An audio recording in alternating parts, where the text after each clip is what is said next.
Hi అండి, welcome to బావం recipes. ఇవాళ recipe పల్లీ పకోడీ అండి. దానికోసం ఒక బౌల్ తీసుకుని ఒక కప్పు పల్లీలు వేసుకోవాలండి, అరకప్పు బియ్యం పిండి, అరకప్పు శనగపిండి, కొంచెం జీలకర్ర, చాట్ మసాలా, కారం, సాల్ట్ యాడ్ చేసుకున్న తర్వాత బాగా కలుపుకోవాలండి. ఇప్పుడు కొంచెం కొంచెం వాటర్ వేసుకుంటూ కలుపుకోవాలండి, ఒకసారి వాటర్ వేయకూడదు. ఇలా కలుపుకోవాలండి.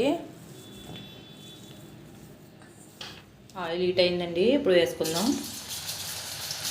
అలాగే మళ్ళీ అన్నీ వేసుకోవాలండి.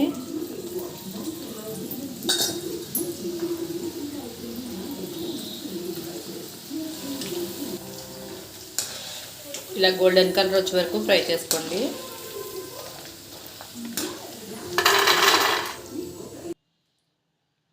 రెడీ అయిపోయినాయండి పల్లీ పకోడీ. మీరు కూడా ఒకసారి ట్రై చేయండి, చాలా టేస్టీగా ఉంటాయి. పిల్లలు కూడా చాలా ఇష్టంగా తింటారండి. ఈ వీడియో కనుక నచ్చితే లైక్ చేయండి, షేర్ చేయండి. మరిన్ని రెసిపీస్ కోసం సబ్స్క్రైబ్ చేయండి.